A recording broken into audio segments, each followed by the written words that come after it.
Assalamualaikum warahmatullahi wabarakatuh. Waalaikumsalam warahmatullahi wabarakatuh. Perkenalkan, saya Peri Hidayat. Muhammad Rizky Zulfikar. Kenalkan, nama saya Gani Faujan. Dan perkenalkan, nama saya Mulyana. Kami dari kelas DKP 24E.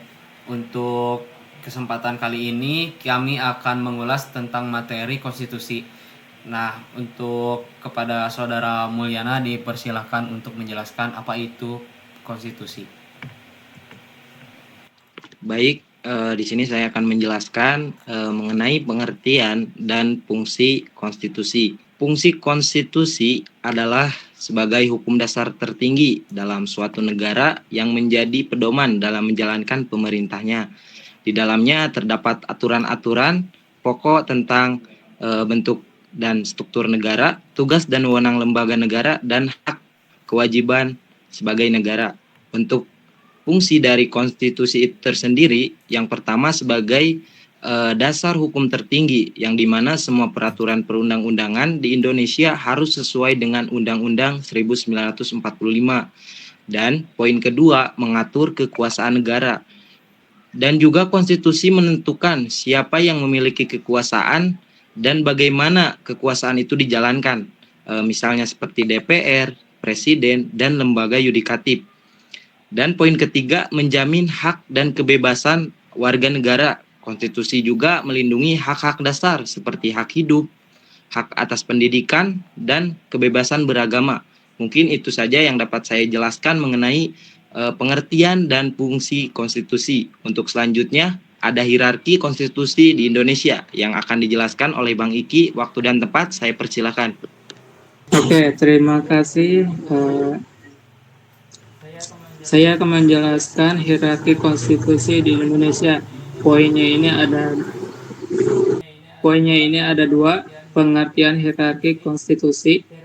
Hierarki ini adalah urutan kedudukan hukum berdasar tingkat kekuatan dan kewenangan di Indonesia. Hierarki ini penting untuk memastikan bahwa semua peraturan tidak bertentangan dengan Undang-Undang Dasar 1945.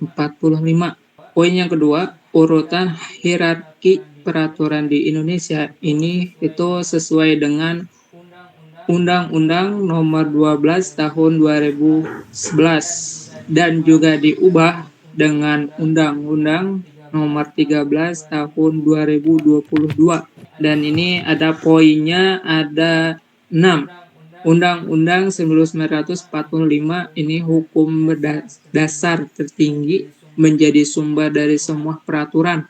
Dan yang selanjutnya, ketetapan MPR atau TAP MPR berisi keputusan-keputusan penting MPR seperti soal pelaksanaan GBHN, referendum, dan amandemen. Selanjutnya, undang-undang atau peraturan pemerintah penggantian undang-undang atau Perpu disebut oleh DPR dan Presiden, berlaku secara nasional.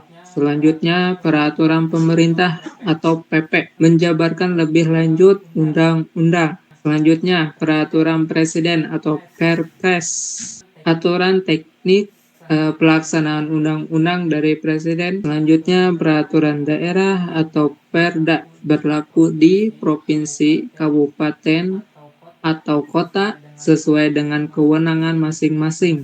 Nah, semua ini peraturan di bawah Undang-Undang Dasar tidak boleh bertentangan dengan peraturan yang lebih tinggi. Oke, itu yang bisa saya paparkan.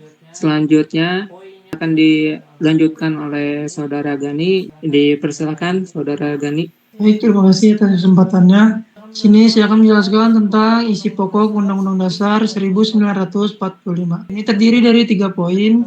Yang pertama ada pembukaan Undang-Undang Dasar 1945. Poin ini juga terdiri dari 4 alinea, yaitu 1. Melindungi segenap bangsa. 2. Mencerdaskan kehidupan bangsa. 3. Memajukan kesejahteraan umum. Dan yang terakhir itu ikut menjaga perdamaian dunia. Dan selanjutnya poin kedua, ada batang tubuh Undang-Undang Dasar 1945. Ini berisi pasal-pasal yang mengatur sistem ketatanegaraan, antara lain, 1. Bentuk negara, Republik Kesatuan, 2. Sistem pemerintahan, presidensial, dan yang terakhir ada pembagian kekuasaan, yaitu ada legislatif, eksekutif, dan yudikatif.